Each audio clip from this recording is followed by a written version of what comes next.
तो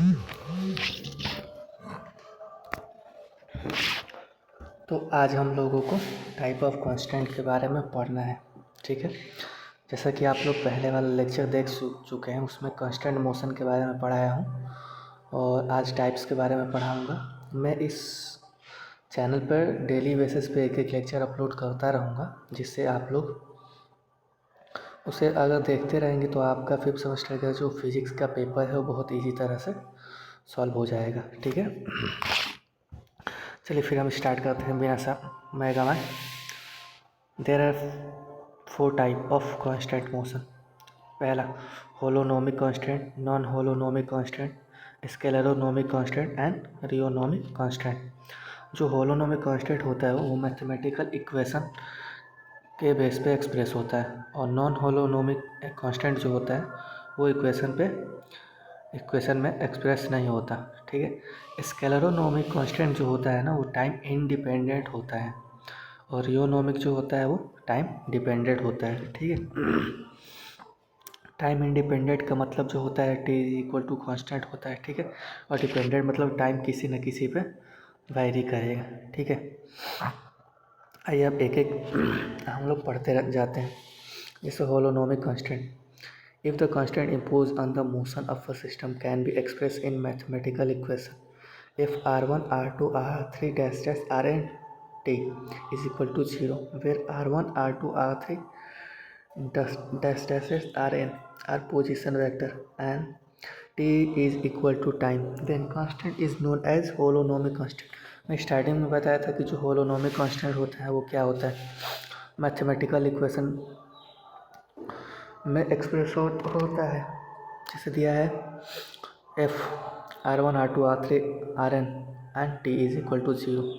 तो ये क्या है, मैथमेटिकल इक्वेशन है जिसमें r1 r2 r3 क्या है, ये सब पोजीशन वेक्टर है, और t क्या है, टाइम है। जैसा एक एग्जांपल देखते हैं, the motion of rigid body is a constant motion as a distance between any two particles and remain constant, ठीक है।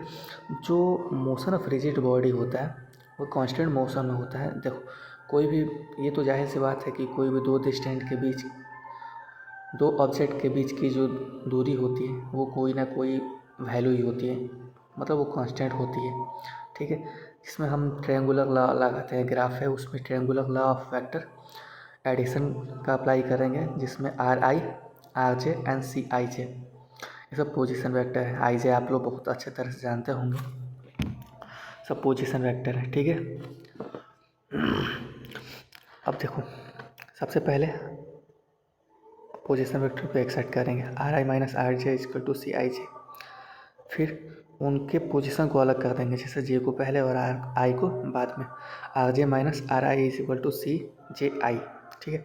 अब दोनों का मोड लेकर हम स्क्वायर करेंगे, स्क्वायर लेके इक्वल टू में 0 जब लग जाता है किसी भी दो पे तो क्या होता है, वो इक्वेशन होता है, ठीक है। अगर इक्वल टू में 0 नहीं रहेगा तो वो चीज़ क्या होगा, वो पोलिनोमियल होगा, ठीक है। It is express in mathematical equation so it is a constant motion. देखो ये मैथमेटिकल इक्वेशन में एक्सप्रेस हो गया है तो इसे ही क्या कहते हैं, होलोनोमिक कांस्टेंट मोशन कहते हैं, ठीक है।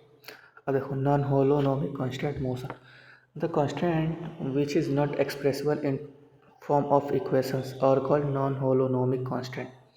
मैं स्टार्टिंग में बताया था कि जो मैथमेटिकल एक्सप्रेशन के फॉर्म में, मैथमेटिकल इक्वेशन के फॉर्म में एक्सप्रेस नहीं हो पाएगा उसे क्या कहेंगे, नॉन होलोनोमिक कांस्टेंट।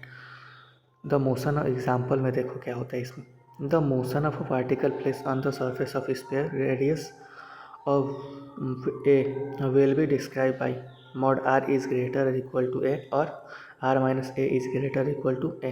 देखो यहाँ पे इक्वेशन के टर्म में नहीं आया, मैं इक्वेशन का एक सिंपल सा बात बताया था कि जिसके इक्वल टू में 0 रहेगा वो क्या होगा, इक्वेशन होगा, ठीक है।